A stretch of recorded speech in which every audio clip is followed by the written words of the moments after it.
Amendments of charge of GST chapter Tarun Raj sir material ప్రకారం అయితే levy and collection అంటారు GST. ఇక్కడ నార్మల్గా ఏం చెప్తుందంటే non taxable supply scope expand అయ్యింది అని చెప్తుంది. నార్మల్గా నాన్ ట్యాక్సిబుల్ సప్లైస్లో ఇప్పటివరకు మనం ఏం కొనుక్కున్నాం, alcoholic liquor for human consumption అనేది నాన్ ట్యాక్సిబుల్ సప్లై. అయితే ఇప్పుడు ఏం చేశారంటే దాన్ని స్కోప్ని ఎక్స్పాండ్ చేస్తున్నారు. స్కోప్ని ఎక్స్పాండ్ చేసి ఏం చెప్తున్నారంటే డీనేచర్డ్ ఎక్స్ట్రా న్యూట్రల్ ఆల్కహాల్ అనేది, అలాగే rectified spirit used for manufacture of alcohol అనేవి, ఇవి రెండు కూడా ఈ ఏంది alcoholic liquor for human consumption అన్న స్కోప్లో తీసుకొస్తున్నారు. అంటే దీని మీద కూడా ఇప్పుడు జిఎస్టీ అనేది అప్లికబుల్ కాదు. అది దీని క్రక్స్ అనేది. ఈ రెండు ఏంటంటే దీస్ ఆర్ ద అంటే ఆల్కహాల్ ఫైనల్ ప్రోడక్ట్ తయారు చేయకముందు ఇవి ఇంగ్రీడియంట్స్ అనమాట ఆల్కహాల్ తయారు చేయడానికి. వీటిని కూడా ఇదే అంబిట్లో తెచ్చిపెట్టారు. Okay, let's go.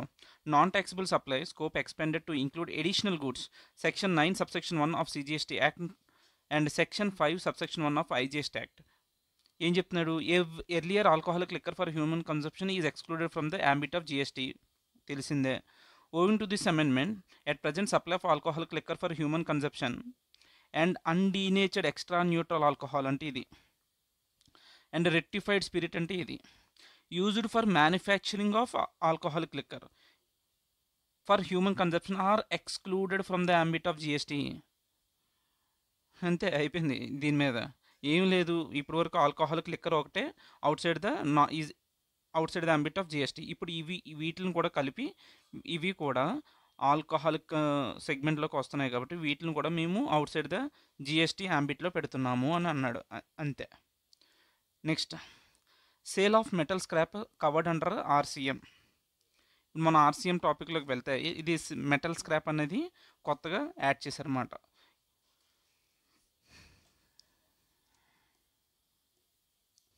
అసలు మెటల్ స్క్రాప్ అంటే ఏంటి? ఏం లేదు, రోడ్ సైడ్ ఏమైనా మెటల్స్ దొరికాయి అనుకో, అవి కొంచెం లైక్ బెగ్గర్స్ వాళ్ళు కలెక్ట్ చేసుకొని ఒక ఇనుము ఐరన్ షాప్ వాళ్ళకి లేదంటే స్క్రాప్ వాళ్ళకి అమ్మేస్తారు కదా. వాళ్ళు ఏం చేస్తారంటే దాన్ని వేరే వాళ్ళకి అమ్ముకున్నప్పుడు వాళ్ళు ఆ మెటల్ మొత్తం కాల్చేసి ఆ లిక్విడ్ని ఒక స్పెసిఫైడ్ మౌల్స్లోకి పెడితే అది రిక్వైర్డ్ మెటల్ అనేది బయటకు వస్తుంది. అది నార్మల్ దాని బిజినెస్. అయితే ఇక్కడ ఏం జరుగుతుంది, వీళ్ళు ఇప్పుడు మనకి స్క్రాప్ ప్రతి ఊర్లో స్క్రాప్ బిజినెసెస్ ఉంటాయి కదా, వాళ్ళకి ఈ బెగ్గర్స్ లేదంటే వేరే వాళ్ళు ఎవరైనా సరే తెచ్చి చిన్న రోడ్ సైడ్ మొత్తం ఎక్కడెక్కడ దొరికినా అవన్నీ తీసుకుని వచ్చి వీళ్ళకి ఇస్తారు. వీళ్ళకి ఇచ్చినప్పుడు వీళ్ళు ఏం చేస్తారు, వాళ్ళకి డబ్బులు ఇస్తారు. ఇక్కడ ఏం మాట్లాడుతుందంటే ఇక్కడ సప్లయర్ ఎవడో బెగ్గర్స్ కానీ ఎవరన్నా ఉన్నాయి, అది ఎవరైనా సరే తెచ్చి వాళ్ళకి రిజిస్ట్రేషన్ అంటూ ఉండదు కదా, వాళ్ళు అన్రిజిస్టర్డ్ పర్సన్స్. వాళ్ళు తెచ్చి ఎవరికి ఇస్తున్నారు, ఒక రిసిపియంట్ ఆఫ్ సప్లై. ఇప్పుడు ఒక షాప్ ఇది స్క్రాప్ డీలర్స్ ఉంటారు కదా, వాళ్ళకి తెచ్చిస్తారన్నమాట ఆ స్క్రాప్ అంతా. ఇప్పుడు ఈడెవడవుతాడు, రిజిస్టర్డ్ పర్సన్ అవుతాడు. సో రోడ్ సైడ్ వాళ్ళు ఏంటి మెటల్స్ అన్ని కలెక్ట్ చేసుకొని వచ్చి ఈ షాప్కి ఎప్పుడైతే ఇస్తున్నారో అది రివర్స్ ఛార్జ్ మెకానిజంలో కవర్ అవుతుంది అని చెప్తున్నాడు. అంతేగాని అది చెప్తున్నారు, ఒక అన్రిజిస్టర్డ్ పర్సన్ రిజిస్టర్డ్ పర్సన్స్కి సప్లై చేసినప్పుడు మెటల్ని అది రివర్స్ ఛార్జ్ మెకానిజంలో కవర్ అవుతుంది. అలా కాకుండా ఒక రిజిస్టర్డ్ పర్సనే ఇంకొక రిజిస్టర్డ్ పర్సన్కి మెటల్ సప్లై చేస్తున్నాడు అనుకో, అది రివర్స్ ఛార్జ్ మెకానిజంలో కవర్ అవ్వదు. అక్కడ ఏం కవర్ అవుద్దంటే సప్లయర్ ఇప్పుడు రిసిపియంట్ వీడి కదా, వీడు ఏం చేస్తున్నాడు, మెటల్ని తెచ్చి వీడికి ఇస్తాడు. అంటే ఈడేమవుతున్నాడు సప్లయర్, ఈడేమవుతున్నాడు రిసిపియంట్ ఎప్పుడైతే మెటల్ కలెక్ట్ చేసుకుంటున్నాడో వీడికి పే చేసే అమౌంట్లో టీడీఎస్ డిడక్ట్ చేయాలి, 2% on the payment to the supplier. అది ఆడు చెప్పే పాయింట్.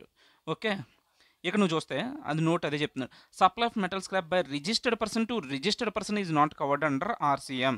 ఇద్దరు రిజిస్టర్డ్ పర్సన్స్ మధ్య సప్లై జరుగుతున్నప్పుడు అది ఆర్సీఎంలో కవర్ అవ్వలేదు. బట్ ఇక్కడ ఏం కవర్ అయింది, టీడీఎస్ సెక్షన్ అండర్ సెక్షన్ 51 అనేది కవర్ అయింది. Wear the recipient is required to deduct TDS 2% on the payment made to the supplier. వీడికి పేమెంట్ చేసేటప్పుడు 2% డిడక్ట్ చేసి ఇవ్వాలి. అంతే మెటల్ స్క్రాప్. నెక్స్ట్ మనం మాట్లాడుకునేది ఏంటంటే clarification on the taxability of ESOP, ESPP, RSU provided by company to its employees through its overseas holding company CBIC circular. ఇక్కడ ఏం మాట్లాడుతున్నాడు, క్లారిఫికేషన్ చెప్తున్నాడట. దేని గురించి, provide by company to its employees through it's overseas holding company. ఇక్కడ point ఏంటంటే foreign కంట్రీలో ఇది holding company అని అనుకో, ఇదేమైతుంది సబ్సిడరీ కంపెనీ అనుకో. ఓకే, ఇప్పుడు పాయింట్ ఏంటంటే హెచ్యుఎల్ అనేది డొమెస్టిక్ కంపెనీ. ఓకే, ఇదేంటి మరి ఎంత ఒత్తిడి పడుతుందా? హెచ్యుఎల్ అనేది ఏంటి? Domestic company. ఈ డొమెస్టిక్ కంపెనీలో ఎంప్లాయీస్ ఉంటారా? వీళ్ళకి కంపెనీ ఏం ప్రామిస్ చేసింది? వీళ్ళు మంచి ఓవర్ ద పీరియడ్ అంటే ఎక్కువ టైం ఉన్నారు కాబట్టి మన ఆర్గనైజేషన్తో వీళ్ళు అసోసియేట్ అయ్యి వీళ్ళకి కంపెనీలో ఈక్విటీలో కూడా వీళ్ళని పార్టిసిపేట్ చేసేలా చేద్దామని చెప్పి వాళ్ళకి ఏంటి ఎయిదర్ ఎంప్లాయీ స్టాక్ ఆప్షన్స్ కానీ ఈఎస్పీపీ కానీ ఆర్ఎస్సి యూనిట్స్ కానీ ఇస్తుంటే ఇవన్నీ కూడా ఏంటంటే షేర్స్లో వాళ్ళని బాగా అంటే కంపెనీలో వాళ్ళని భాగస్వాములు చేయడం అనమాట. కంపెనీలో చేయడానికి కానీ ఇక్కడ డొమెస్టిక్ కంపెనీకి పేరెంట్ కంపెనీ ఏంటి? Holding company is Unilever. అయితే ఈ యూనిలివర్ హెడ్ ఆఫీస్ ఎక్కడుంది? ఫారిన్ కంపెనీలో ఉంది హోల్డింగ్ కంపెనీ. హెచ్యుఎల్ అన్నది డొమెస్టిక్ కంపెనీ ఇండియాలో ఉంది. ఓకే, ఈ డొమెస్టిక్ కంపెనీకి షేర్స్ ఎక్కడి నుంచి రావాలి? యూనిలివర్ నుంచి రావాలి. సో ఇవి ఏం చేసింది? యూనిలివర్ అనేది వీళ్ళకి షేర్స్ ఇష్యూ చేసింది. షేర్స్ ఇష్యూ చేస్తూ ఈ షేర్స్ అనేవి కాస్ట్ టు కాస్ట్ బేసిస్ మీద ఇచ్చింది అనుకో. అంటే వాడికి ఎంత కాస్ట్ పడుతుందో అంతే కాస్ట్. ఇప్పుడు ఫర్ మార్కెట్లో 100 రూపీస్ ఉందనుకో ఒక షేర్ వాల్యూ, వీడికి ఎంతకి ఇచ్చింది? ఈ ఎంప్లాయీస్కి 50 రూపీస్కి ఇచ్చింది. ఎందుకు 50 రూపీస్కి ఇచ్చింది? వాళ్ళ కాస్ట్ టు కాస్ట్, ఆ కంపెనీ పడ్డ కాస్ట్ అదే రేట్కి ఇచ్చేసింది అనుకో. సో ఇక్కడ ఏంటంటే దీన్ని ఫస్ట్ ఆఫ్ ఆల్ సప్లై అనరు. ఎందుకంటే సెక్యూరిటీస్ అనేవి అసలు జిఎస్టీ సెక్యూరిటీస్ అనేవి జిఎస్టీ యాంబిట్లోకి లేవు ఫస్ట్ ఆఫ్ ఆల్. అండ్ ఇక్కడ ఏంటి? కాస్ట్ టు కాస్ట్ బేసిస్ మీద జరుగుతుంది కాబట్టి ఇక్కడ ఇది సప్లై కాదు. First of all this is not supply and there is no GST. అది కాన్వర్జేషన్. ఇంకో పాయింట్ ఏంటంటే ఇప్పుడు కాస్ట్ కాకుండా వాడు కాస్ట్ టు కాస్ట్కి ప్లస్ ఇప్పుడు ఈ షేర్స్ అనేవి యూనిలివర్ వీళ్ళకి ట్రాన్స్ఫర్ చేయడానికి కొంచెం ప్రాసెసింగ్ ఛార్జెస్ పడతాయి కదా, ఎడిషనల్ ఛార్జెస్ పడతాయి కదా. ఫర్ ఎగ్జాంపుల్ ఎడిషనల్ ఛార్జెస్ ఒక 10,000 ఎంతో పడ్డాయి అనుకో. ఫర్ ఎగ్జాంపుల్ ఇక్కడ ఎంత అంటే ఒక 10 lakhs పడ్డాయి ఎడిషనల్ ప్రాసెసింగ్ ఛార్జెస్. ఈ 10 lakhs అనేది కన్సిడరేషన్ కింద కన్సిడర్ చేసి దీని మీద మళ్ళీ జిఎస్టీ తీసుకొస్తాం. అండ్ దీని మీద సప్లై కూడా అని అంటాం. దిస్ ఈజ్ కాల్డ్ సప్లై అంటాం. అలాగే దిస్ ఈజ్ జిఎస్టీ అంటాం. దీని మీద జిఎస్టీ పడుతుంది, అలాగే దీని మీద. ఓకే, సింపుల్, అర్థమైంది కదా? ఏమైనా డౌట్స్ ఉన్నాయా? మళ్ళీ రివైజ్ చేద్దామా? Very simple. Cost to cost అయితే అది అసలు సప్లై కాదు. There is no requirement of GST. ఎప్పుడైతే ఎడిషనల్ ఛార్జెస్ ఈ హోల్డింగ్ కంపెనీ ఛార్జ్ చేస్తుందో ఆ ఎడిషనల్ ఛార్జెస్ ఎవరు బేర్ చేస్తారు? ఈ డొమెస్టిక్ కంపెనీ బేర్ చేస్తుంది. ఆ ఎడిషనల్ ఛార్జెస్ ఎప్పుడైతే డొమెస్టిక్ కంపెనీ బేర్ చేస్తుందో ఆ ఛార్జెస్ మీద GST that will be a supply అనే డెఫినేషన్లోకి వస్తుంది. And there is a need for GST, right? Let us go and read now. The circular clarifies the GST implications on transactions related to allotment of security shares. ఎవరికి? From a foreign holding company to the employees of its domestic subsidiary company. ESOP plans అంటే ఏంటి? Compensation package. Companies often incentivize their employees by allotting securities or shares. These schemes are commonly referred as ESPP, ESOP, RSU, depending on the specific terms agreed upon between the employer and employee. Okay. No supply of service. అసలు సప్లైయే కాదంట ఇప్పుడు cost to cost reimbursement జరిగితే. The circular clarifies that when a foreign holding company issues ఈ particular to the employees of its domestic subsidiary and the domestic subsidiary reimburses ఏంటంట ఈ domestic subsidy అనేది reimburse the cost to the securities or the shares of the foreign holding company on a cost to cost basis. No supply of service is deemed. అక్కడ no supply of service. Okay, as a result no GST liability. ఎందుకు? అక్కడ ఏ profit element లేదు కాబట్టి. It is considered merely a reimbursement of actual cost of securities, no profit element or additional charge involved. Okay. So GST on additional charges. ఒకవేళ additional charges ఏమైనా ఉంటే, however if the foreign holding company charges an amount over and above the cost మీద కన్నా ఇంకా ఎక్కువ ఏమన్నా charge చేస్తాయి, వాటిని ఏమన్నా పిలవచ్చాడు. such as facilitating fees అనొచ్చు, అరేంజింగ్ ద ట్రాన్సాక్షన్ కాస్ట్ అనొచ్చు. అప్పుడు వాటిని ఏమంటాడు? దాన్ని సప్లై అంటాం. ఫస్ట్ సప్లై అన్న తర్వాత GST would be levied on this additional amount. దాని మీద ఎడిషనల్ అమౌంట్ మీద జిఎస్టీ అనేది లెవీ అవుతుంది కదా. ఇప్పుడు దాన్ని రివర్స్ ఛార్జ్ మెకానిజంలో పే చేయాలి, ఫార్వర్డ్ ఛార్జ్ మెకానిజంలో కాదు. ఎందుకంటే ఇంపోర్ట్ ఆఫ్ సర్వీసెస్ కింద ట్రీట్ చేయాలి. In case where GST is applicable on the additional amount charged by the foreign holding company, GST must be paid by the domestic company under reverse charge mechanism. The domestic subsidiary is required to pay GST on the import of services. Induku import of services within which in this case is the additional amount charged for facilitating ESOP transaction. So very simple. First of all, cost to cost అయితే ఎవరు bear చేస్తున్నారు? ఈ cost to cost ఈ domestic company HUL bear చేస్తుంది. అప్పుడు cost to cost కాబట్టి అక్కడ సప్లైయే కాదు, it is not a supply and there is no need for GST. ఒకవేళ కాస్ట్ టు కాస్ట్ కాకుండా వాటి ఎడిషనల్ ఛార్జెస్ ఏమైనా సరే హోల్డింగ్ కంపెనీ ఎడిషనల్ ఛార్జెస్ ఏమైనా సరే లెవీ చేస్తే ఆ ఎడిషనల్ ఛార్జెస్ మీద మనం జిఎస్టీ కట్టాలి. ఫస్ట్ ఏమంటాం, దాన్ని సప్లై అంటాం, దాని తర్వాత జిఎస్టీ కట్టాలంటాం. ఆ జిఎస్టీ అనేది రివర్స్ ఛార్జ్ మెకానిజంలో పే చేయాలి, అంతే, ఇంకేం లేదు అందులో. ఇప్పుడు చదువుకున్న కాన్సెప్ట్ మీద క్వశ్చన్ క్రియేట్ చేశారు సారా, చూద్దామా? ఏంటంటే ఆ క్వశ్చన్, యూనిలివర్ అనే హోల్డింగ్ కంపెనీ ఉంది. వాళ్ళ offers and employee stock option to the employees of it's Indian subsidiary అయిన యూనిలివర్ ఎంప్లాయీస్కి అదేం చేసింది, షేర్స్ అనేది ఈసాప్స్ అనేవి ఆఫర్ చేసింది. అయితే 10,000 స్టాక్ ఆప్షన్స్ ఇష్యూ చేసింది ఎంప్లాయీస్కి కొనుక్కోవడానికి.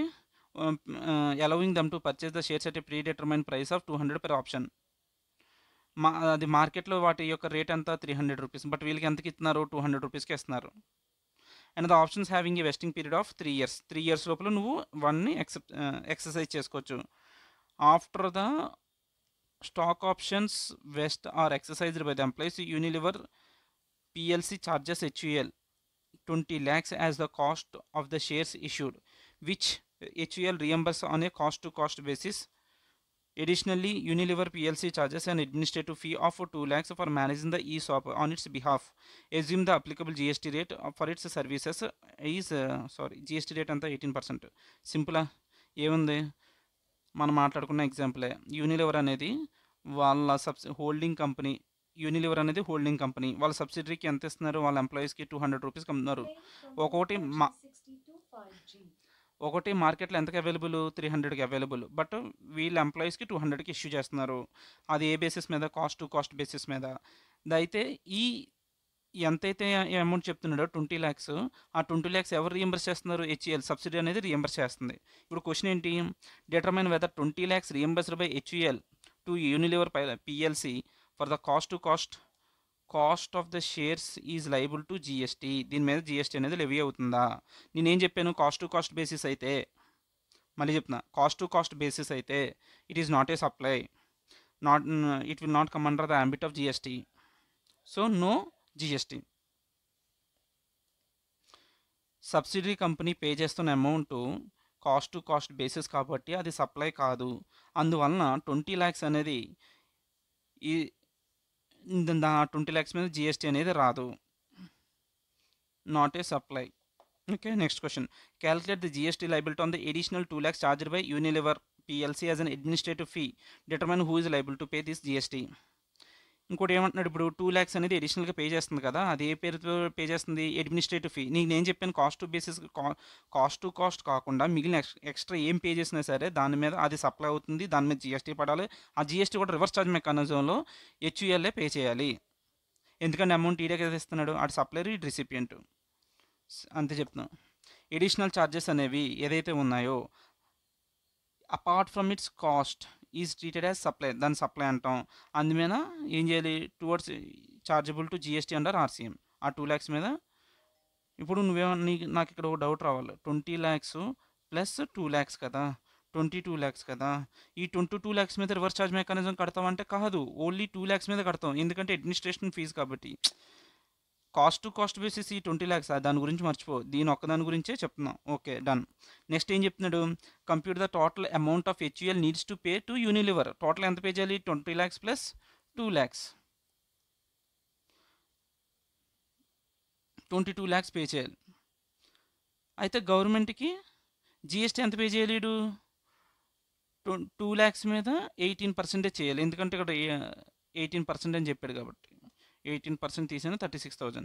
Can the GST on additional 2 lakhs be available as ITC? Yes, you can take ITC. GST on RCM can be availed as ITC if conditions for availment of ITC is fulfilled. Okay, done. Next amendment of RCM chapter. RCM చాప్టర్లో next amendment ఏంటి అంటే renting of property. ఆ property అంటే ఏ property? Renting of immovable property. Okay, before going inside let us try to revise the previous concepts. అసలు immovable ప్రాపర్టీలో ఏముంటుంది? ప్రీవియస్గా మనం చూసింది ఏంటంటే ఇది అమెండ్మెంట్ ఏం కాదు, ఇప్పుడు మాట్లాడుకునేది జస్ట్ నార్మల్లీ నోన్ పాయింట్. ప్రీవియస్గా ఉన్న పాయింటే రివైజ్ చేసుకుందాం. ఓకేనా?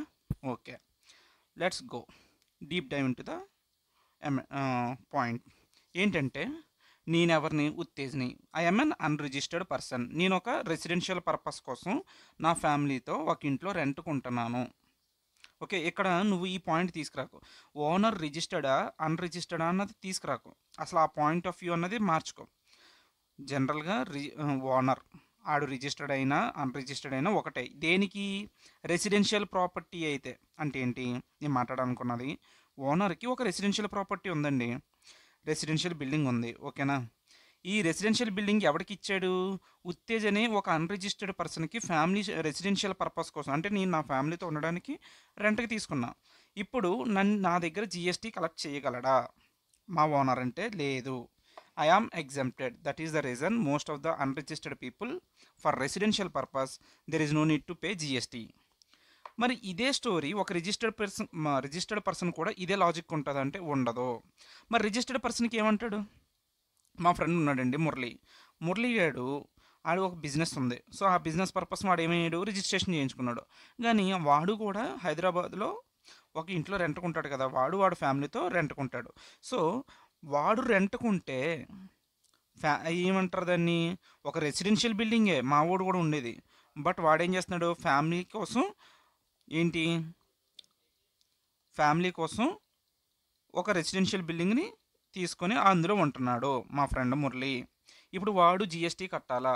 అక్కర్లేదు సార్, మీరు కూడా కట్టక్కర్లేదు. ఎందుకు కట్టక్కర్లేదు? ఎందుకంటే నువ్వు మా ఫ్రెండ్ ఫ్యామిలీ పర్పస్ కోసం ఉంటున్నాడు కాబట్టి. ఓకే, ఇప్పుడు మా ఫ్రెండ్కి ఏంటి? ఒక బిజినెస్ ఉందని చెప్పాను కదా, ఆ బిజినెస్లో ఎంప్లాయీస్ ఉన్నారు కదా. సో మా వాడు ఏం చేశాడంటే చాలా పెద్ద హృదయంతో ఆ ఎంప్లాయీస్ కూడా ఇదే బిల్డింగ్లో ఒక ఫ్లాట్ తీసుకున్నాడు. ఇదే రెసిడెన్షియల్ బిల్డింగ్లో వాళ్ళ కోసం ఒక ఫ్లాట్ తీసుకున్నాడు. ఈ ఫ్లాట్ రెంట్ ఎవడు కడుతున్నాడు అంటే మురళియే కడుతున్నాడు on behalf of employees. A employees? వాడు బిజినెస్లో ఉన్న ఎంప్లాయీస్ కోసం వాడు ఏం చేస్తున్నాడు? రెంట్ పే చేస్తున్నాడు. ఓకే, ఇప్పుడు నా క్వశ్చన్ ఏంటంటే ఇది కూడా ఎగ్జామ్టెడా? కాదు. ఎందుకు కాదు? Murali other than family purpose కోసం వాడుకుంటున్నాడు కాబట్టి అది chargeable to tax. But Murali అనేవాడు ఎవడు? రిజిస్టర్డ్ పర్సన్ కదా. ఒక రిజిస్టర్డ్ పర్సన్కి ఇలా ఇస్తే దాన్ని ఏమంటాం? రిజిస్టర్డ్ పర్సన్ ఇస్తున్నాం కాబట్టి వాడు అదర్ దాన్ ఫ్యామిలీ పర్పస్ వాడుతున్నాడు కాబట్టి బాబు mister Murali you have to pay tax. Why sir? Why I need to pay అని చెప్పి మా మురళి అడుగుతాడు. అప్పుడు ఇన్కమ్ ట్యాక్స్ వాళ్ళు జిఎస్టీ వాళ్ళు ఏమంటారంటే, excuse me mister Murali, your owner is supplier. What he supplying sir? ఈ supplying services. What service? Renting అనే ఒక సర్వీసెస్ని నీకు సప్లై చేస్తున్నాడు. నువ్వేం చేస్తున్నావు? You are the recipient. So reverse charge mechanism మనకి ఏం చెప్తుంది? The recipient should pay the GST అని చెప్తుంది. So as per that logic reverse charge మెకానిజంలో mister Murali you have to pay GST అని అంటాం. ట్యాక్స్ను కట్టాలి రివర్స్ ఛార్జ్ మెకానిజంలో. ఓకేనా? నేను చాలా సాగదీశాను కాన్సెప్ట్ని. ఏమీలే, ఒక అన్రిజిస్టర్డ్ పర్సన్ అయిన ఉత్తేజు వాడు ఫ్యామిలీ పర్పస్ కోసం ఏమన్నా స్టే తీసుకొని ఉంటే అది ఎగ్జెంప్టెడ్. ఈ టాపిక్ నీకు ఇదే ఎగ్జంప్షన్ చాప్టర్లో కూడా వస్తుంది. రెంటింగ్ ఆఫ్ ప్రాపర్టీ ఒక అన్రిజిస్టర్డ్ పర్సన్ ఒక రెసిడెన్షియల్ పర్పస్ కోసం ఉంటే అది ఎగ్జెంప్టెడ్.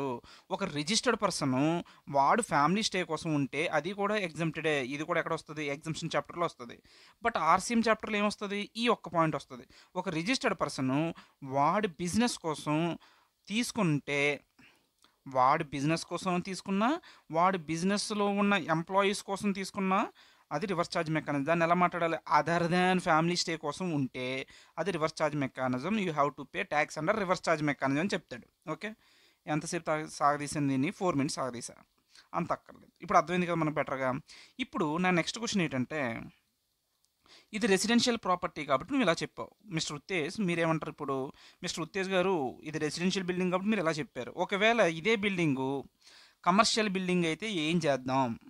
Next question. ఇక్కడ కమర్షియల్ బిల్డింగ్‌లో మనం ఏంటంటే, మనం చూడాల్సింది నీ ఓనర్ రిజిస్టర్డ్ పర్సనా? అన్‌రిజిస్టర్డ్ పర్సనా? అని ఫస్ట్ క్వశ్చన్ ఏసుకోవాలి. ఓకే. ఇప్పుడు ఇప్పుడు రెసిడెన్షియల్ బిల్డింగ్ అయితే నీ ఓనరు రిజిస్టర్డ్ పర్సనా? అన్‌రిజిస్టర్డ్ పర్సనా? నాకు క్వశ్చనే అక్కర్లేదు. గానీ ఒకవేళ వాడు కమర్షియల్ బిల్డింగ్ అంటే ఏంటి ఇది? ఇప్పుడు ఫర్ ఎగ్జాంపుల్ నేను పెద్దగా ఆలోచిస్తాను కాబట్టి, ఇది కమర్షియల్ బిల్డింగ్ అంటే ఏంటి? DLF. DLF is a big real estate market. ఈడేం చేస్తాడు, పెద్ద పెద్ద బిల్డింగ్లు కట్టేసి అది కంపెనీస్కి రెంట్లకి ఇచ్చేస్తూ ఉంటాడు అనమాట. ఇదేంటి? Commercial building. ఇంత పెద్ద కంపెనీ ఉన్నవాడు డిఎల్ఎఫ్ లాంటి వాడు ఏంటి? ఖచ్చితంగా రిజిస్టర్డ్ పర్సన్సే ఉంటారు ఆబ్వియస్లీ. సో మనం ఏం మాట్లాడతాం, అన్ని పెద్ద పెద్దవి ఉండకపోవచ్చుగా. సో మన ఓనర్ రిజిస్టర్డ్ పర్సనా అన్రిజిస్టర్డ్ పర్సన్ అన్నది ఫస్ట్ క్వశ్చన్ వేసుకోవాలి. ఓకే, ఇప్పుడు ఒకవేళ నీ ఓనర్ కనుక రిజిస్టర్డ్ పర్సన్ అయితే అప్పుడు ఏంటి సినారియో? నేను ఎవరిని? ఉత్తేజ్ని. ఫస్ట్ నేను ఎప్పుడు నా గురించే మాట్లాడతాను. ఉత్తేజ్ ఏం నీదంతా కోడి గెలికినట్టు ఉంటుంది నా writing, just bear with me. నేను ఎవరిని? ఉత్తేజ్ని. Uttej is an unregistered person. నేను ఎందుకు? నా ఫ్యామిలీ పర్పస్, నా ఫ్యామిలీ కోసం నేను ఇల్లు రెంట్కి తీసుకుంటాను అలా అని చెప్పి నాకు ఎక్కడ దొరకట్లేదు అని చెప్పి ఒక కమర్షియల్ బిల్డింగ్లో నేను రెంట్కి తీసుకున్నా. ఏ పర్పస్ కోసం? రెసిడెన్షియల్ పర్పస్ కోసం. సార్ నేను రెసిడెన్షియల్ పర్పస్ కోసం తీసుకున్నాను సార్, కొంచెం నన్ను వదిలేయండి. నార్మల్గా రెసిడెన్షియల్ ప్రాపర్టీ తీసుకుంటే నాకు ఎగ్జామ్షన్ కదా, ఇక్కడ కూడా నాకు ఎగ్జామ్షన్ ఇచ్చేయండి అంటే ఇన్కమ్ ట్యాక్స్ వాడు ఏమంటాడు, బాబు excuse me mister Uttej, this is on this there is no exemption. As you are an unregistered person we will ask mister owner. ఎవరో ఓనర్ దగ్గరికి వెళ్ళి ఈ బిల్డింగ్ ఎవరికైతే ఉత్తేజ్కి ఇచ్చావో రెంట్కి దాని మీద జిఎస్టీ కట్టు అని చెప్పి, ఇన్కమ్ జిఎస్టీ డిపార్ట్మెంట్ ఎవరి దగ్గరికి వెళ్తుంది? ఓనర్ దగ్గరికి వెళ్ళి అడుగుతుంది. You have to pay GST under forward charge mechanism అని చెప్పి ఎవరిని అడుగుతుంది? ఓనర్ని అడుగుతుంది. అంటే ఎవడు కట్టాలి ఇక్కడ? Supplier. Who is the supplier? Owner is the supplier. So he has to pay the GST. Okay, ఇది నాకు కాబట్టి. అదే నా మురళీగడికి ఏముంది? మా ఫ్రెండ్ మురళీగడికి ఆడేమోడచ్చు, నీకు నార్మల్గా Murali is a registered person, right? Murali is a registered person. Okay, registered person. లేదు అంటే sorry, Murali is a registered person obviously. ఆడు ఏ పర్పస్ వాడుతున్నాడు? ఫ్యామిలీయా లేదంటే బిజినెస్సా అని ఇందాక మనం క్వశ్చన్ వేసుకున్నాం. కానీ ఇక్కడ నువ్వు ఫ్యామిలీకి వాడినా బిజినెస్కి వాడినా నాకు అదంతా వద్దు. నువ్వు నాకు ఫార్వర్డ్ ఛార్జ్ మెకానిజంలో జిఎస్టీ పే చెయ్యి, ఓకేనా? ఓకే అని ఎవరిని అడుగుతున్నాడు? మిస్టర్ మురళీని అడుగుతాం. నువ్వు ఫ్యామిలీకే ఉంటావో బిజినెస్కే తీసుకుంటావు అదంతా నాకు అనవసరం. నువ్వేం చేయాలి? ట్యాక్స్ కట్టు ఫార్వర్డ్ ఛార్జ్ మెకానిజంలో అని చెప్పి ఎవరిని అడుగుతుంది? ఓనర్ని అడుగుతుంది. ఇంకా రివర్స్ ఛార్జ్ మెకానిజం అన్న కాన్సెప్ట్ లేదు ఇక్కడ. సో ఇక్కడ మనం సమ్మరీ ఏం మాట్లాడుకున్నాం? ఒకవేళ ఓనర్ కనుక రిజిస్టర్డ్ పర్సన్ అయితే నువ్వు బిల్డింగ్ అనేది ఈ సి ఫస్ట్ క్వశ్చన్ ఏంటి? The property is a commercial property. Okay, commercial building. ఈ కమర్షియల్ బిల్డింగ్ యొక్క ఓనర్ ఎవడో? రిజిస్టర్డ్ పర్సనా? Yes, is a registered person. There is no further classification. ఏది? రిజిస్టర్డ్కి అయితే అలాగా, అన్రిజిస్టర్డ్కి అయితే అలాగా, అదంతా వద్దు బాబు. Mister owner, you are a registered person, so you pay the tax under forward charge mechanism. నీ రిసిపియంట్ రిజిస్టర్డ్ అయినా అన్రిజిస్టర్డ్ అయినా నాకు వద్దు. You have to pay the tax under forward charge mechanism అని చెప్పి ఇది చెప్పింది. ఓకేనా? ఇది అయిపోయా. నెక్స్ట్ పాయింట్కి ఏంటంటే, నెక్స్ట్ పాయింట్ ఇదే కమర్షియల్ బిల్డింగు. ఇప్పుడు మన ఓనర్ కనుక అన్రిజిస్టర్డ్ పర్సన్ అయితే, ఒక అన్రిజిస్టర్డ్ పర్సను మనకి బిల్డింగ్ ఏం చేశాడు? రెంట్కి ఇచ్చాడు. అప్పుడు ఏం చేస్తావు? నేను ఎవరిని? అన్రిజిస్టర్డ్ పర్సన్ని. మా ఓనర్ ఎవడు? Unregistered person. ఆడు అన్రిజిస్టర్డ్ పర్సన్, నేను అన్రిజిస్టర్డ్ పర్సన్. ఎవరిని పట్టుకుంటాడు? ఇన్కమ్ ట్యాక్స్ వాడు, సారీ జిఎస్టీ వాడు ఎవరిని పట్టుకోలేడు కదా.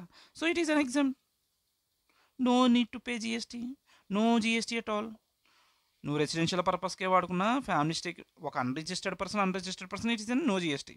ఓకే, దెన్ అలా కాకుండా మా మురళీ గారికి ఇస్తే, మా మురళీ ఎవడు? Registered person. సో ఒక రిజిస్టర్డ్ పర్సన్ ఇక్కడ మళ్ళీ ఫర్దర్ క్లాసిఫికేషన్ ఉండదు. ఏంటి? ఫ్యామిలీకి అయినా బిజినెస్కి అయినా అన్న పాయింటే లేదు. ఇక్కడ పాయింట్ అంతా ఏంటి? Owner is a unregistered person, recipient is a registered person. So నేను ఓనర్ని పట్టుకోలేను. ఎందుకు పట్టుకోలేను ఓనర్ని? ఆడ అన్రిజిస్టర్డ్ పర్సన్ కాబట్టి. నాకు ఎవరిని పట్టుకోగలను? రిసిపియంట్ని పట్టుకోగలను. So mister recipient, pay the tax under RCM. ఇప్పుడు నేను చెప్పింది ఏది కూడా అమెండ్మెంట్ కాదు. Okay, sure. ఇది లాజిక్. కమర్షియల్ బిల్డింగ్ అయితే ఏంటి, ఇంకా సమ్మరైజ్ చేయాలంటే సింపుల్. మనం ఏం మాట్లాడుకున్నాం ఫర్దర్ చూడు ఒకసారి. నేను సాగదీస్తున్నాను బట్ ఓకే. బిల్డింగ్స్ ప్రాపర్టీస్ రెండు రకాలు. ఏది రెసిడెన్షియల్, కమర్షియల్. రెసిడెన్షియల్ అయితే మళ్ళీ ఫర్దర్గా క్లాసిఫై చేసాం. ఏమని, రిజిస్టర్డ్ పర్సన్కి ఇస్తున్నావా, అన్రిజిస్టర్డ్ పర్సన్కి ఇస్తున్నావా. ఒకవేళ రిజిస్టర్డ్ పర్సన్కి ఇస్తే ఆడు మళ్ళీ ఫర్దర్ టు క్లారిఫికేషన్. వాడు ఫ్యామిలీ కోసం అయితే ఏమని చెప్పావు నువ్వు, ఫ్యామిలీ సార్ వదిలేండి సార్ పాపం అంటే okay, no need to pay GST, it is exempt, this is cover under exemption chapter. అలా కాదు, నీ registered person, you are a registered person and you are running a business. ఆ business purpose కోసం నువ్వు residential ప్రాపర్టీని తీసుకుంటే దాని మీద నువ్వేం చెప్పావు, మనం వాడిని జిఎస్టీ కట్టు. ఎవడు కట్టాలి, రివర్స్ ఛార్జ్ మెకానిజంలో కట్టాలి. ఎవడు, రెసిపియంటే కట్టాడు. అంటే ఇక్కడ మనం మాట్లాడుకున్న ఎగ్జాంపుల్ మురళి కట్టాలి. ఒకవేళ ఇదే బిల్డింగ్ ఒక అన్రిజిస్టర్డ్ పర్సన్కి ఇచ్చావు, ఎవరికి, అన్రిజిస్టర్డ్ పర్సన్ దేనికి వాడతాడు, ఓన్లీ ఫ్యామిలీ స్టేక్ మాత్రమే వాడగలడు. రెసిడెన్షియల్ బిల్డింగ్ రెసిడెన్షియల్ పర్పస్ వాడితే ఏంటి, ఇట్ ఈస్ ఎగ్జామ్ట్. ఎందుకు మెయిన్ అన్రిజిస్టర్డ్ పర్సన్ అన్న పాయింట్లు ఇది ఎగ్జామ్ట్ అన్నాం. ఒకవేళ కమర్షియల్ ప్రాపర్టీ, కమర్షియల్ ప్రాపర్టీ దేనికి వాడచ్చు, ఇక్కడ కమర్షియల్ ప్రాపర్టీ దేనికి వాడచ్చు అన్న క్వశ్చన్ లేదు. ఇప్పుడు సప్లయర్ గనక రిజిస్టర్డ్ పర్సన్ అయితే ఎలాగా, సప్లయర్ కనుక అన్రిజిస్టర్డ్ పర్సన్ అయితే ఎలాగన్నది క్వశ్చన్ వేసుకోవాలి. సప్లయర్ కనుక రిజిస్టర్డ్ పర్సన్ అయితే whether it is Murali or Uttej, Uttej అనేవాడు unregistered person, unregistered person, Murali is a registered person, Murali is a registered person. ఎవడైనా సరే నాకు సంబంధం లేదు, ఇద్దరు కలిసి ఫార్వర్డ్ ఛార్జ్ మెకానిజంలో ట్యాక్స్ కట్టండి అని చెప్పి అంటుంది జిఎస్టీ డిపార్ట్మెంట్. ఓకేనా, ఇది clear.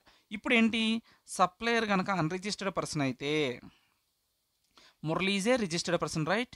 As Murli is a registered person, Murli has to pay tax under RCM. ఎందుకు, Murli is a registered person. నేను ఎలాగైనా సప్లయర్ని పట్టుకోలేను కదా, ఎందుకంటే అది అన్రిజిస్టర్డ్. But you are registered, so Murali, mister Murali pay the GST under RCM అన్నాం. అలా కాకుండా ఉత్తేజ్, ఈసారి కూడా Uttej is a unregistered person. Unregistered కాబట్టి ఎవరిని పట్టుకుంటాడు, ఇన్కమ్ జిఎస్టీ కూడా వచ్చి ఎవరిని పట్టుకోలేడు కాబట్టి నో జిఎస్టీ.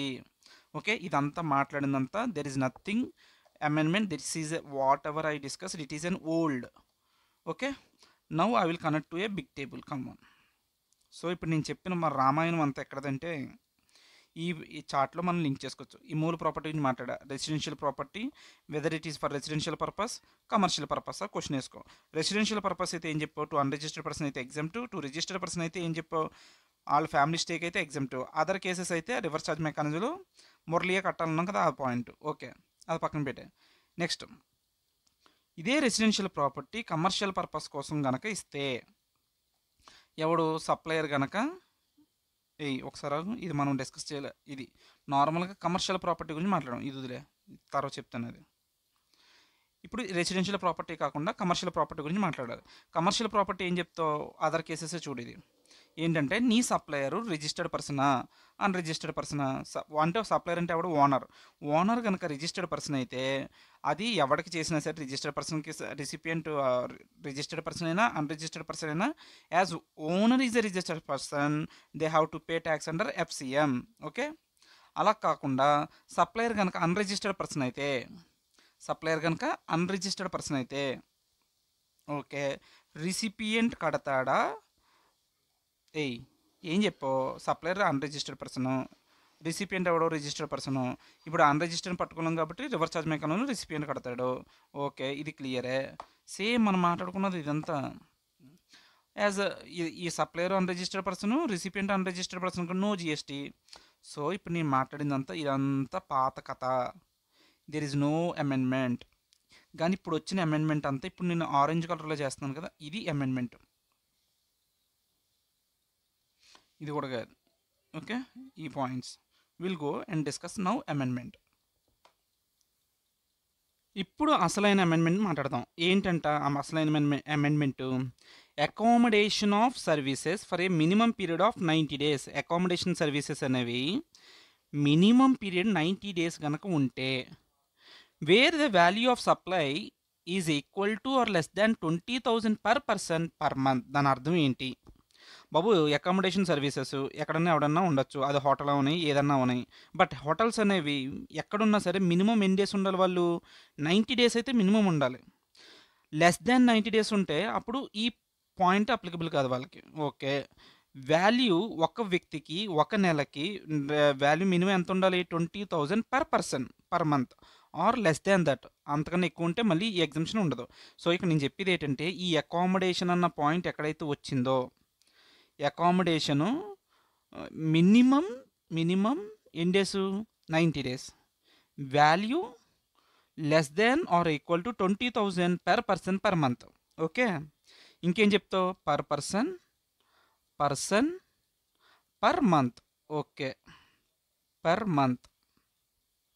ఈ పాయింట్ ఎప్పుడైతే కవర్ అయ్యిందో ఆ పాయింట్లో అది ఈవెన్ అవి ఒక రెసిడెన్షియల్ ప్రాపర్టీ అయినా కమర్షియల్ ప్రాపర్టీ అయినా అది రిజిస్టర్డ్ పర్సన్ అవునా అన్రిజిస్టర్డ్ పర్సన్ అని ఇదంతా వద్దు మనకి.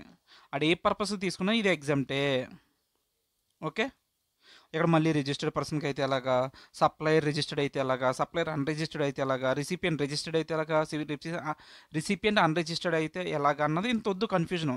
సింప్లీ ఈ క్రైటీరియా ఎక్కడైనా మీట్ అయితే అది రెసిడెన్షియల్ ప్రాపర్టీ అయినా కమర్షియల్ ప్రాపర్టీ అయినా then it is exempt. Okay. ఈ పాయింట్తో మనం మళ్ళీ ఈ టేబుల్కి వెళ్దాం. ఏంటి నేను వేసుకున్న main chart. This is where is this? ఎక్కడ పోయావు? అరే ఎక్కడ పోయింది? ఇక్కడ ఉంది. Okay sorry. సో ఇప్పుడు చూడు ఈ పాయింట్ గ్రీన్ కలర్లో వేస్తున్నా. ఇక్కడ ఏమన్నాడు చూడు words. Accommodation minimum 90 days subject to 20,000 per person per month it is exempted. ఎందులో వచ్చింది? ఈ పాయింట్లో వచ్చింది. ఎక్కడ? ఇమ్మూవబుల్ ప్రాపర్టీ అయితే, అది రెసిడెన్షియల్ ప్రాపర్టీ అయితే, అది రెసిడెన్షియల్ పర్పస్ కాకుండా కమర్షియల్ పర్పస్లో కనుక ఉంటే అప్పుడు అది ఈ కండిషన్ మీట్ అయితే అది ఎగ్జంప్షన్ అని మాట్లాడుకున్నాం. ఓకే.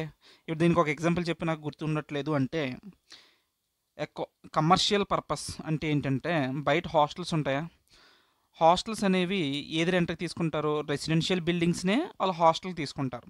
హాస్టల్ తీసుకొని అవి హాస్టల్స్ రన్ చేసుకోవడానికని వాళ్ళు ఏం చేస్తారు?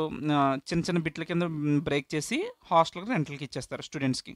సో ఎప్పుడైతే ఒక రెసిడెన్షియల్ ప్రాపర్టీని ఇలా కన్వర్ట్ చేస్తున్నాడో దాన్ని ఏమంటావు? కమర్షియల్ పర్పస్కి వాడుతున్నాడు అని చెప్తాం.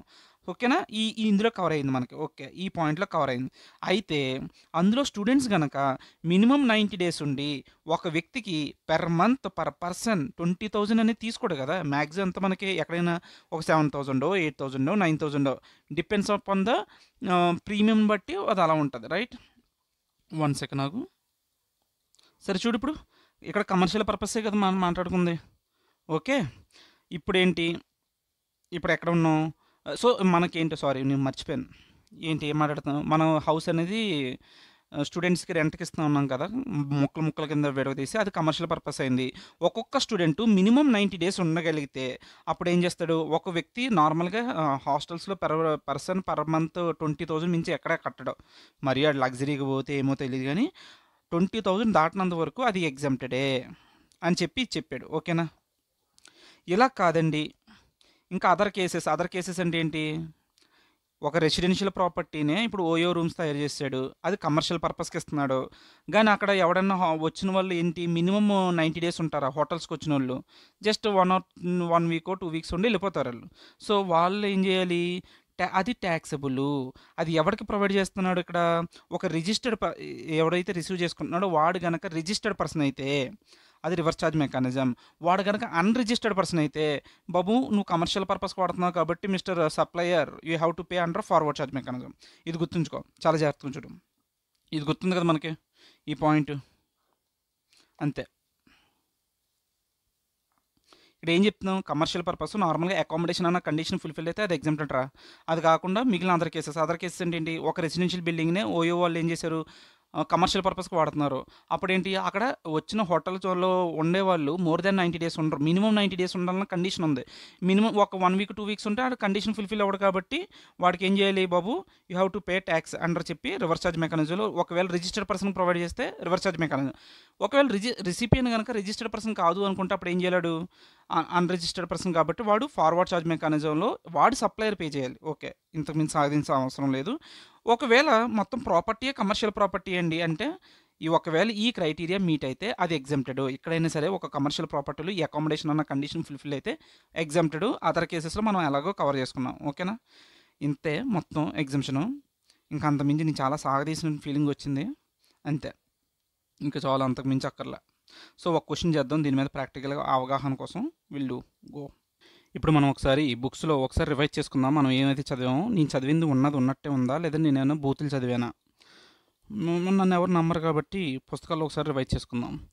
ఇప్పుడు మనం మాట్లాడేది ఏంటి, renting of property covered under RCM section 9 subsection 3 red with notification 13/2017. Okay, earlier renting of residential property to A registered person was covered under RCM.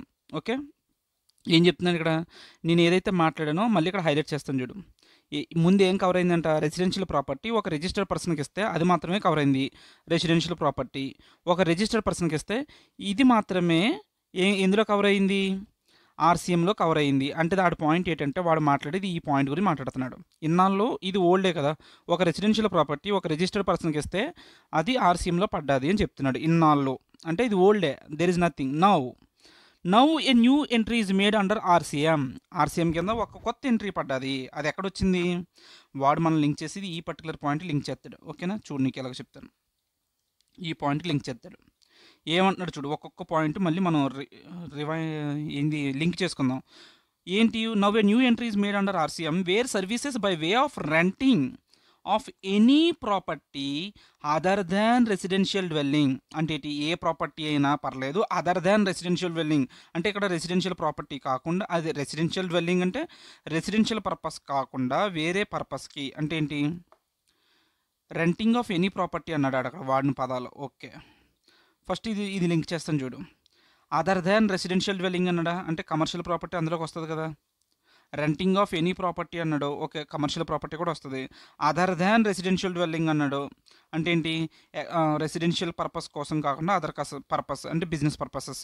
Okay, by any unregistered person, ఎవడో supplier కనుక ఏమైనా unregistered person అయితే, supplier ఇక్కడ ఎవడో supplier unregistered person.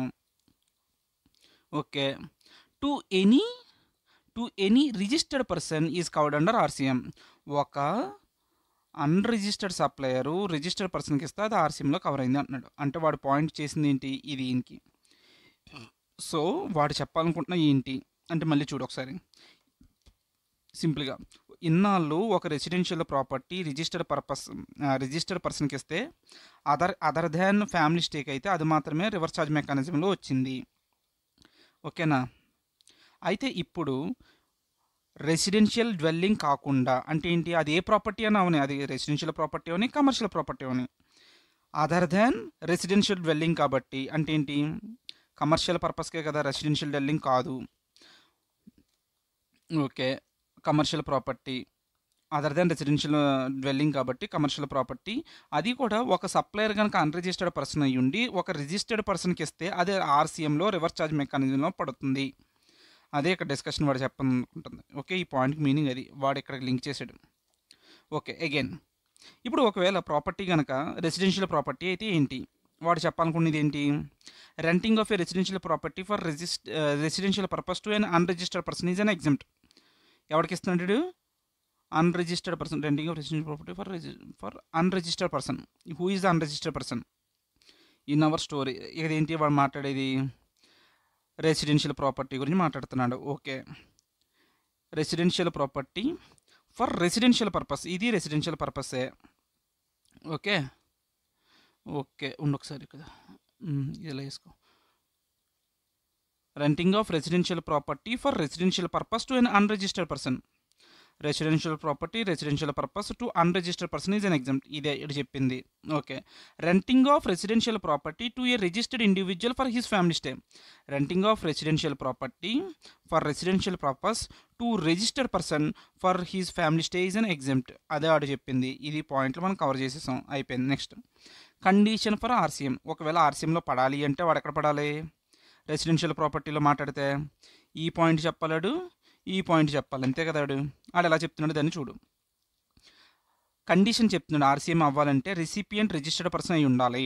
ఖచ్చితంగా recipient అని కూడా ఏమవ్వాలి, రిజిస్టర్డ్ పర్సన్. ఇక్కడ రిజిస్టర్డ్ పర్సన్ అయ్యాడు, ఇక్కడ కూడా రిసిపియంట్ ఏమయ్యాడు, రిజిస్టర్డ్ పర్సన్ అయ్యాడు.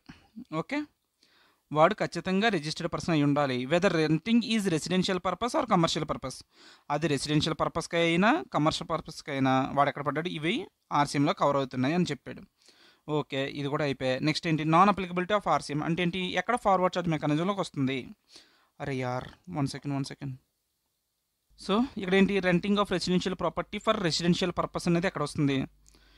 Residential property for residential purpose అట. Renting of residential property for commercial purpose to an unregistered person, అది ఫార్వర్డ్ చార్జ్ మెకానిజం. అంటే వాడు చెప్పాలనుకున్నది ఏంటి, ఈ పాయింట్ చెప్పాలనుకుంటున్నాడు.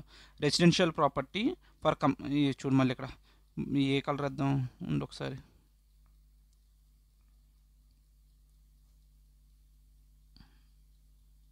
చూడు, renting of residential property for commercial purpose, renting of residential property for commercial purpose for unregistered person అయితే forward charge mechanism, ఆడదే చెప్తున్నాడు ఈ పాయింట్లో.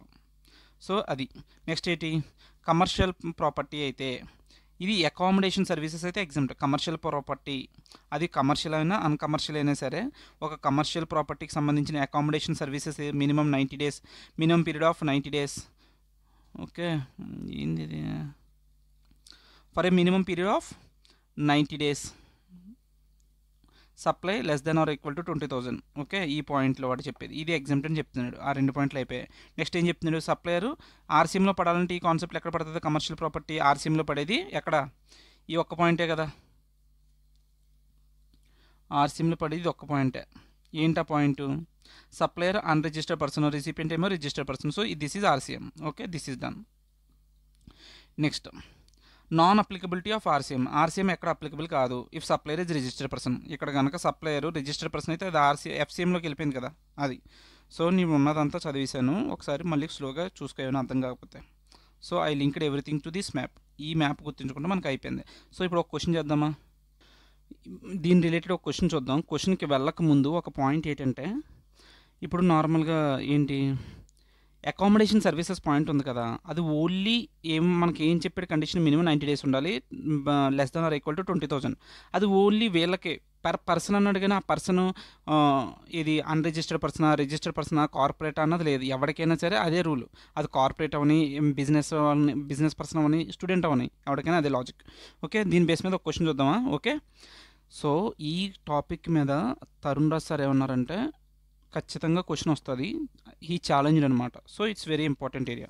సో ఇట్స్ ఓకే, నేను చాలా ల్యాక్ చేసిన నాకు తెలుసు, బట్ ఓకే టు ఇన్వెస్ట్, ఎందుకంటే ఇది ఇంపార్టెంట్ కాబట్టి. అండ్ ఆ అండర్స్టాండింగ్ కొంచెం టైం పట్టింది. Okay, let's go. Mister Rahul అనే వ్యక్తి, రెడ్ కలర్ తీసుకొచ్చా, రెడ్ కలర్ ఎక్కడ ఉన్నావు, యా. మిస్టర్ రాహుల్ ఏం చేశాడు, రాహుల్ ఆయన ఒక రిజిస్టర్డ్ పర్సను. ఓకే, ఆయన దగ్గర 2 బిల్డింగ్లు ఉన్నాయండి. ఒకటి బిల్డింగ్ ఏంటి, రెసిడెన్షియల్ బిల్డింగ్, ఇంకో బిల్డింగు కమర్షియల్ బిల్డింగ్ ఉంది. అక్టోబర్ నెలలో ఆయన రెంట్కి ఇచ్చాడంట ప్రాపర్టీని. డిఫరెంట్ సిచ్యువేషన్స్లో డిఫరెంట్ ఇండివిజువల్స్కి, డిఫరెంట్ ఎంటిటీస్కి ఇచ్చాడంట. ఓకే, ఇప్పుడు మనల్ని ఏమడుగుతున్నాడు, compute the value of taxable supply in the hands of Rahul. ఆయన చేతుల్లో ఎంత ట్యాక్స్ పడుతుంది అక్టోబర్ నెల 2024కి అని అడుగుతున్నాడు. Okay mister Rahul, I will help you. ఒక్కొక్క కేసు చదువుకోవడం, ఏం చేయాలో చెప్పడం. Renting of luxury residential flat in Mumbai to mister Kapoor, A proprietor of A proprietorship concern for a personal use as he's residence. Mister Kapoor ఎవడు, ఆయన ఒక ప్రొప్రైటర్ అంటే ఏంటి, ఖచ్చితంగా రిజిస్టర్డ్ పర్సనే. రాహుల్ అని కూడా ఎవడో రిజిస్టర్డ్ పర్సనే. ఇప్పుడు పాయింట్ ఏంటంటే, ఈ కపూర్ అనే వాళ్ళు ఎవరో రిజిస్టర్డ్ పర్సన్ అంటే మా మురళీలా మన ఎగ్జాంపుల్లో వాడు పర్సనల్ రెసిడెన్సీ స్టే కోసం తీసుకున్నాడు. ఒక రిజిస్టర్డ్ పర్సనే, బట్ పర్సనల్ అకామిడేషన్ పర్పస్కి తీసుకున్నాడు కాబట్టి అది ఎగ్జామ్టెడే. No need to collect tax, this is exempted. అదే చెప్పాడు చూడు కపూర్ అన్నది. Such renting is on his own account and not that of the proprietorship concern. అది బిజినెస్ పర్పస్ కోసం కాదు, పర్సనల్ కాదు, బట్టి ఎగ్జామ్టెడ్. Okay, clear. ఒక స్టూడెంట్ హాస్టల్ని రెంట్కి ఇచ్చారట 20 స్టూడెంట్స్కి, per a period of 6 months. 6 months అంటే ఏంటి, మోర్ దెన్ 90 days కదా, అంటే అకామిడేషన్ సర్వీసెసే కదా ప్రొవైడ్ చేస్తుంది. ఓకే, అకామిడేషన్ సర్వీస్ ఎంత, లెస్ దెన్ 20,000 ఉండాలి. ఇది ఎంత ఉన్నాడు, 12,000 per student per month అది. So it is also exempted. అంతే కదా, ఇంకేముంది, ఆ కండిషన్ ఫుల్ఫిల్ అయింది, accommodation condition, so it is exempted. Next question, offers paying guest accommodation. Paying guest కింద ఉంటున్నాడు ఢిల్లీలో, 10 వర్కింగ్ ప్రొఫెషనల్స్, 10 మంది ఉన్నారు, ఫర్ 4 మంత్స్. 4 మంత్స్ అంటే మినిమం 90 డేస్ దాటాలి కదా, దాటిస్తుంది కదా, మినిమం 90 డేస్ ఉన్నాడు కాబట్టి ఇది కూడా ఎగ్జామ్టే. This is also exempt. Okay, clear. Next, renting of guest house accommodation in Bengaluru to a corporate company for its employees and the accommodation is used for consecutive 90 days. Corporate కంపెనీకి ఇచ్చావు, ఎవడైనా సరే, ఎవరికైనా ఒకటే కండిషను, అకామిడేషను 90 డేస్ మినిమం 20,000 కన్నా తక్కువ ఉండాలి. ఇక్కడ 19,000 కాబట్టి ఇది కూడా ఎగ్జామ్టే. మినిమం కాన్సిక్యూటివ్ 90 డేస్ అంటే కంటిన్యూస్గా 90 డేస్ ఉన్నాడు కాబట్టి ఇది కూడా exempted. Next, renting of hostel in Chennai for 40 students pursuing CA final for attending exam oriented batch of Tarun Raj sir for a consecutive period of 60 days. అంటే కంటిన్యూస్గా 60 డేస్ ఉన్నాడు, మినిమం ఎన్ని డేస్ ఉండాలి, 90 డేస్ ఉండాలి. 90 డేస్ కన్నా తక్కువ ఉన్నాడు కాబట్టి దీని మీద చార్జబుల్ టు ట్యాక్సే. ఓకే, కానీ ఇది నువ్వు నా చార్ట్లో చూపించగలవా, ఇది ఎక్కడ పాయింట్ అని నేను అడుగుతాను. రాహుల్ అనేవాడు ఎవడు, రిజిస్టర్ పర్సన్. ఇది ఎవడు, ఒక కమర్షియల్ ప్రాపర్టీని renting of Chennai for students for pursuing, అంటే ఇది ఏంటంటే renting of hostel. Renting of hostel అనేది నీకు ఏం చెప్పాను, రెసిడెన్షియల్ ప్రాపర్టీయే కానీ కమర్షియల్ పర్పస్ కోసం వాడుతున్నారు. సో అదేమవుతుంది, సప్లయర్ అనేవాడు ఎవడు, రిజిస్టర్డ్ పర్సనే. ఓకే, రిసిపియంట్ ఎవడు, రిసిపియంట్ ఎవరు, in hostel for pursuing CA final. ఇది commercial property in Bengaluru to XYZ limited. XYZ limited is a registered person. Registered person అయితే ఇది ఇదే కదా, renting of commercial property in Bengaluru to XYZ limited, a registered company for office space.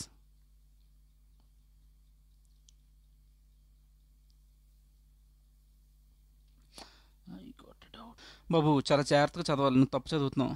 ఇక్కడ ఏంటి, ఈ point కదా మనం మాట్లాడుకునేది, renting of commercial property. Commercial property అంటే ఇక్కడికి రావాలి, ఓకేనా, ఇక్కడికి renting of commercial property in Bengaluru to XYZ limited.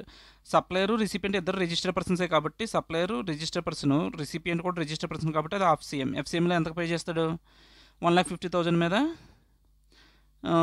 Taxable అవుతుంది, అది కూడా FCMలో 1,50,000 మీద ట్యాక్సిబుల్. ఓకే, ఇది ఆల్రెడీ అయిపోయింది, 4 lakhs వేసుకున్నాగా. నెక్స్ట్ ఏంటి, offers paying guest accommodation in coaching for 10 students who pursue A short term skill course consecutive period of 90 days. ఇది 90 days accommodation condition, minimum 90 days and the amount should be less than 20,000 కాబట్టి ఇక్కడ 20,000 5,000 అయింది. 25,000 ఎక్కువ అయిపోయింది అంటే ఇది exempt అవుతుందా, exempt అవ్వదు. సప్లయరు ట్యాక్స్ కట్టు, సప్లయర్ ఎవడు, offers paying guest accommodation to 10 students. Recipient అనేవాడు unregistered person, but supplier is a registered person కాబట్టి supplier has to pay under FCMలో పే చేయాలి. ఎంత అమౌంట్, ఎంతమంది students, for 10 students into 25,000 per month, అంటే 10 into 25,000 ఎంత, 2,50,000. సో టోటల్ ఇదంతా కలిపితే 8 lakhs వచ్చింది. With this we completed RCM chapter amendments. Okay, done.